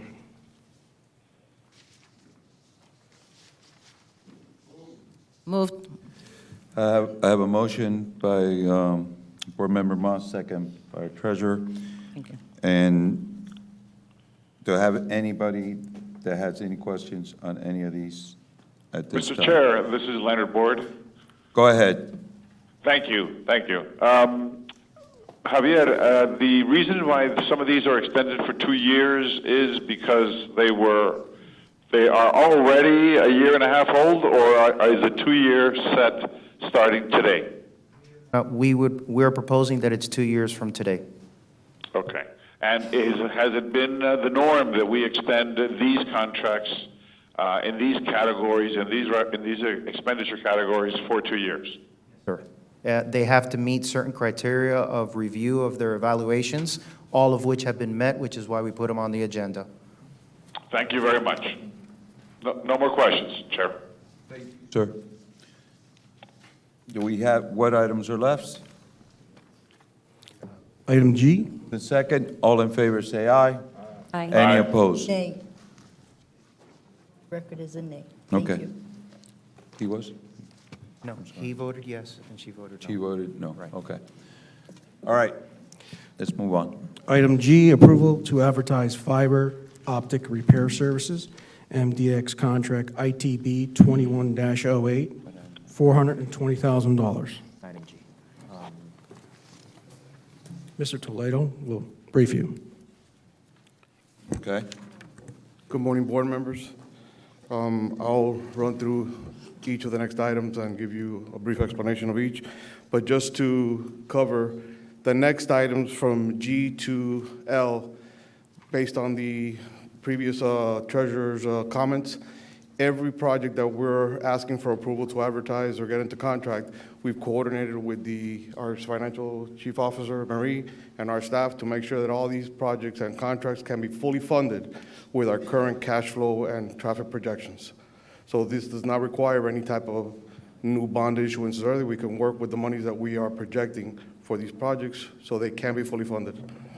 So One, these yeah. monies are within, these monies are within the system already? That's And we're correct. not going outside the system in any bonding capacity or any new monies or any lending of any kind, am I correct? That is correct. All right, so it's within. So I'll start with the first one, item G. Said it. Thank you. Item G is basically our system has our fiber optic cable that runs the entire system.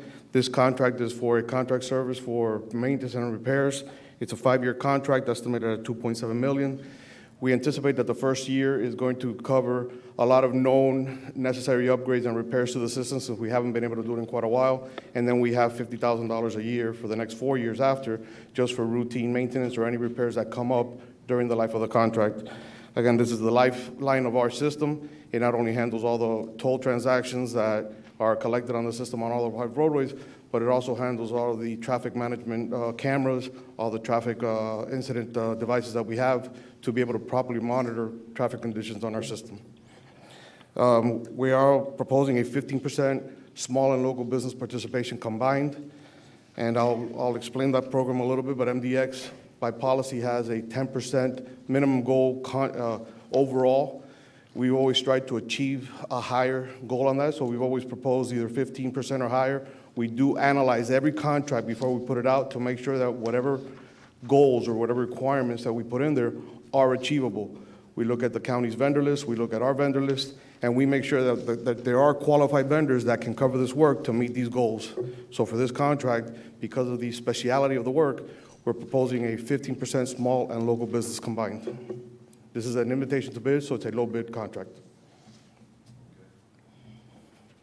Did you somebody want to ask a question? Commissioner Monestime? Thank you, Mr. Chair.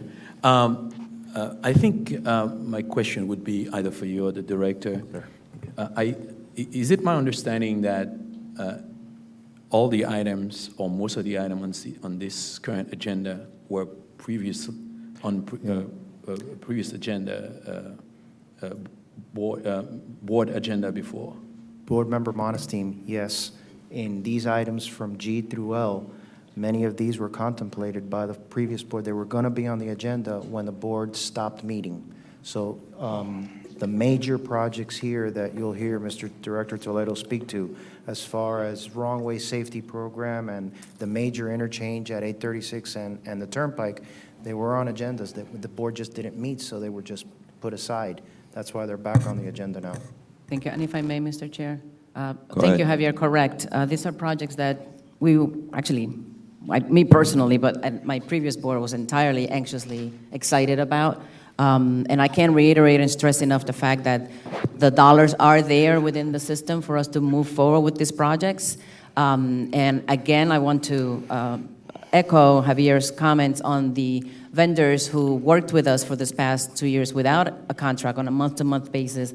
I was very happy to see all of those items pass before, and I would love to see each of these items pass because we've been waiting for them, and they are, as the wrong-way safety program especially, very necessary within our system. So, yes, these are old projects, and then the money's there, and I want us to move them forward. Mr. Chair, I just wanted to put that on the record. I know the attorney previously stated that this meeting is duly appropriate, and we are in order, and this, to have this meeting as a board. But since I heard the comment before from the director, I just wanted to put that reassurance on the record. Sounds good. Mr. Vice Chair, did you have If I may, a quick point of order. I haven't Point of done this order. in. Who raised the point of I haven't order? done this in quite a while, so I was reading off the wrong. This is a $420,000 contract for 5 years, and it's a 10% small and local business participation requirement. My apologies. I mixed up my documents. Okay, some of the engineers were jumping up in here, especially one. It's been 20 months since we've done this. I apologize. Still on G? What's going on for a second? 520. Mr. Vice Chair? Okay. Chairman, this is what I like to have brought to the board is a rundown of small local minority business participation. I'd like to get a history of what the agency has done in that particular area.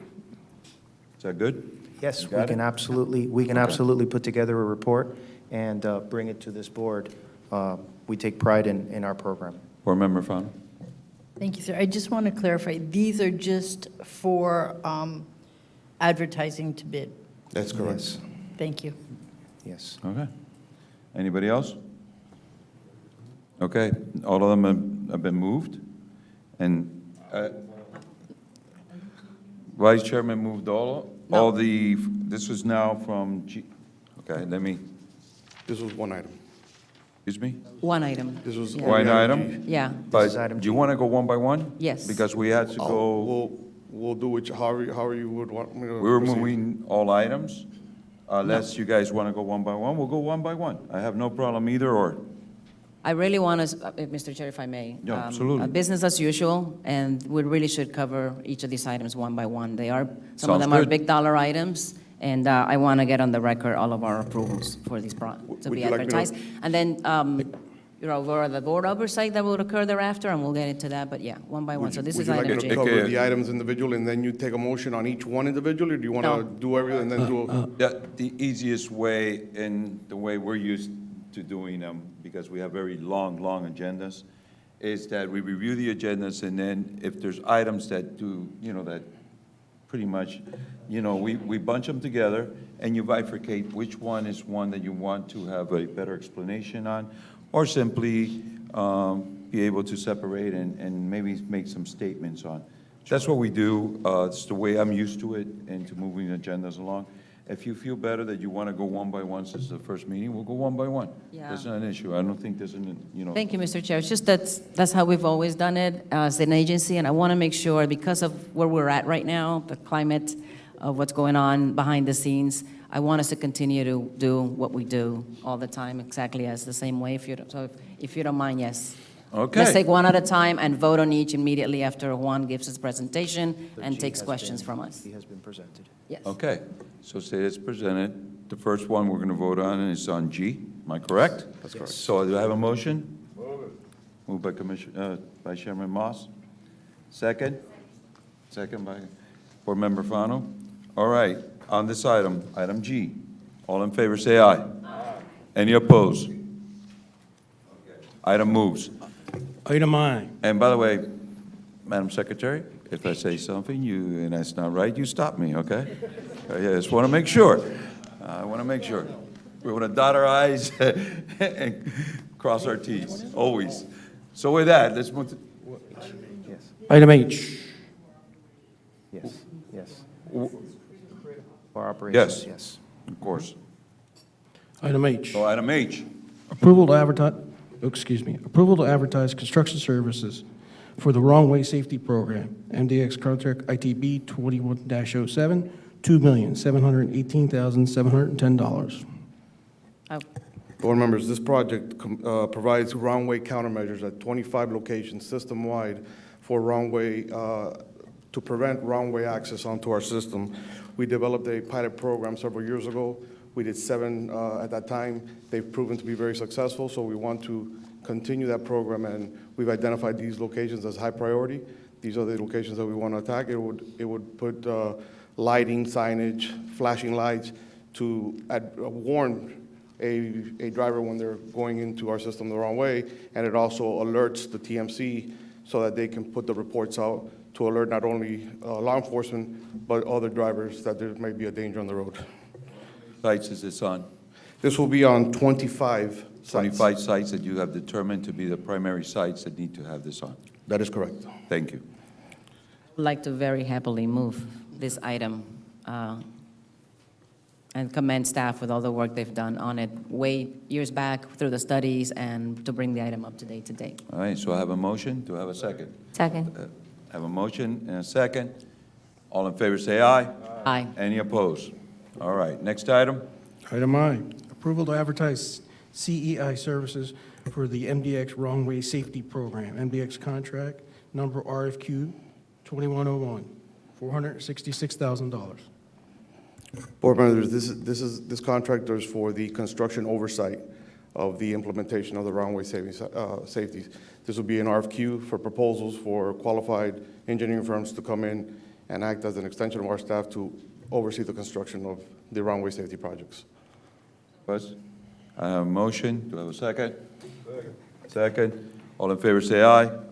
Any opposed? None. Mr. Chairman, this is one of those items that requires a board member oversight. The way that our procurement policy works is that in the past, the board, what they decided to do is have a board member participate in the procurement process, not as an evaluator, but as an oversight. So typically, the board would name somebody. I think the person already spoke out before. She held her hand up, so she got picked. I'm a little shy, as you can tell. I happily accept the board oversight over this item. Thank you. Thank you. So, Board Member Weinberg has been picked for this oversight of an item. We're learning. We're learning. All right, so next item. Item J, Approval to advertise design build services for State Road 836, new HEF ramp connections. MDX contract number 22-01, $63,461,900.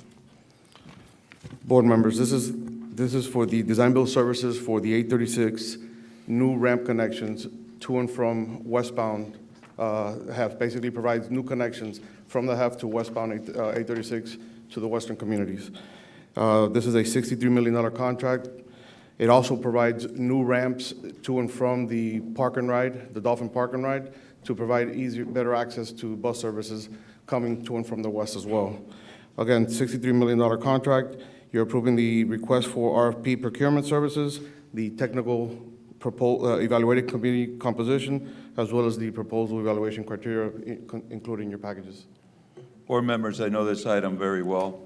This is something that we've been waiting on for a very, very long time. Without these ramps, other efficient venues cannot be done, and these ramps are extremely important. I've known of them for many years, and I don't want to say how many, but for a lot of years. So with that, Vice Chairman. Thank you, Mr. Chair. Just for the record, could you put on the record the percentage of small business and local business? This contract will have a 15% small business and a 15% local business requirement, so 30% combined. Good. Which, Anybody else? which again is 5% above our policy. Actually, it's 20% above our policy. Our policy is 10%. Okay. Oh, no, the 30 combined, But okay. he means combined. combined. Yeah, yeah. So, good move. Anybody else? Okay. With that, do I have a motion? So moved. Moved in second. All in favor, say aye. Aye. None opposed? We also need an oversight on that one, so you're going to So, sign you it know to what, somebody. I think I'm going to take this one Yes. personally. Yeah. I'm holding my hand up. It only took me 18 years to get the park and ride out there and to do Bidders the red beware. lights. Only 18 years, but who's counting? But anyways, let's move on. Yes, yes. Item K. So, did we take a vote? Yeah. No. All in favor, say aye. Any opposed? Let the record show. Item K, approval to advertise CEI service for State Road 836, new half ramp connections, $4,768,600. Board members, this advertisement is for the CEI services for the 836 ramp connections to the HEFT. It's a $4.7 million contract estimated. This is a motion to approve the advertisement by RFQ, the technical evaluation committee composition, and the proposal evaluation criteria included in your package. This contract will also have a 30%, 15 and 15 combined small local business requirement. Okay, sounds good. All right, no discussion. I have a motion and a second. All in favor, say aye. Any opposed? None.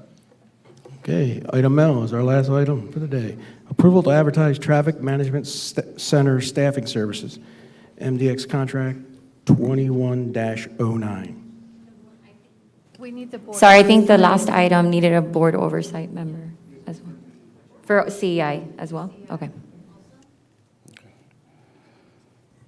All right, we're good. We did it. Do we need to do a motion on that? Or we're good? You named it, right?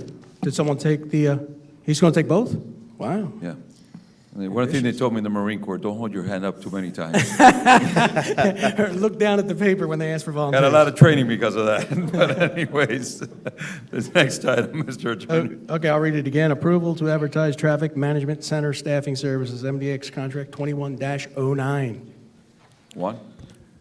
Board members, this contract is for the TMC, or Traffic Management Center staffing, at the, which we're co-located at the Sungai Center alongside DOT.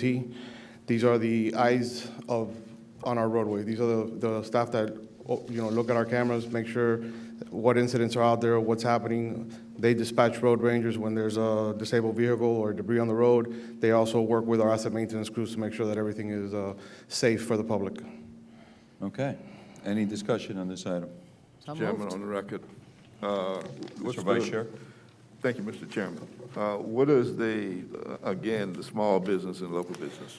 This contract will carry as well, a 15% small and 15% local business combined, so 30% overall.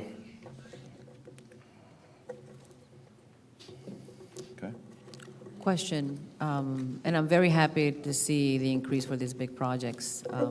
And I believe that will be then a function of us trying to further stimulate the economy as we put these projects out for our small business community.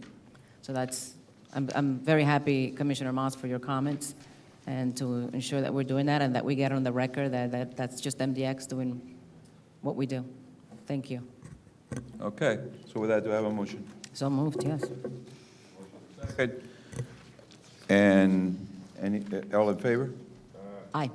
Opposed? No. Next. Thank you. Mr. Attorney? That's it for the items. Mr. Chairman, the next item 6 are informational items. Typically, what we put here are any informational reports or anything, presentations or so. What we do every month is put a procurement report. It is attached to your package. It'll always be attached to your package. Every contract, every procurement is in that package. It explains the length, when it expires, so on and so forth. Any questions, you can please, you can ask me or direct them to me at any time. And Mr. Chairman, I forgot to acknowledge some people that I would be remiss if I didn't. And I would like you to allow me whenever, at the appropriate time. Go ahead, because I'll have something to say to close off. I thanked a lot of folks, and I think it's imperative, and when Gene Stearns came up to speak, he did mention them. Our previous board and the previous board members that are no longer here, you know, our former chairman, who's now Congressman Carlos Jimenez, our vice chair, Luis Martinez, who, along with board member Fano, I believe started in 2008 and served as chairman a couple of years. You know, board member Maritza Gutierrez, who served on the board since 2005, and she had 4 stints as chairperson, and Arthur A.J. Meyer, or as we call them, AJ. You know, I have to thank them for their support and for their steadfast, you know, oversight of this agency and what they did for us. So I apologize, I missed it in my report, but I didn't want this to end without recognizing them. Actually, you took some of my thunder away, but that's fine. I was actually, yeah.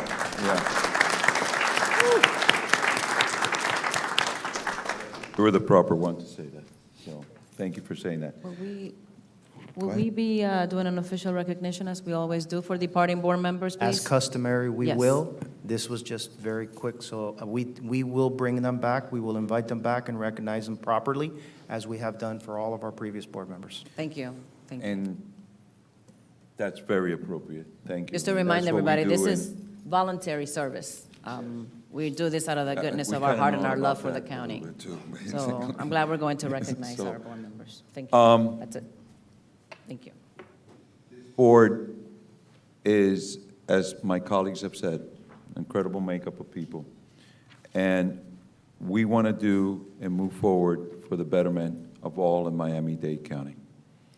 This board was particularly designed many years ago, as I stated earlier by Gene Stearns, to serve the people of Miami-Dade County. I've been serving Miami-Dade County for many years, for over 30 years. Started first as a city and made my way up, and thank God, and God's blessed me. They're an incredible family, incredible friends, and another family, and in my other capacity as chair. But I think this is going to be an incredible family too, moving forward and working together. We have a lot of things before us. We have a lot of projects. We have a lot of issues. But everything could be worked out when people communicate and talk. When there is no talk or communication, then things don't move forward. The interest here is solely for the people of Miami-Dade County. It is not an interest of each and every one of us solely. It's everybody's concern that we're concerned about. So these projects are extremely important, and every project that we could make sure, and I concur with my colleagues, each project has to be looked at properly for the magnitude that it brings to us, and everything that is done has to be done always in a very transparent, clear, and possible way.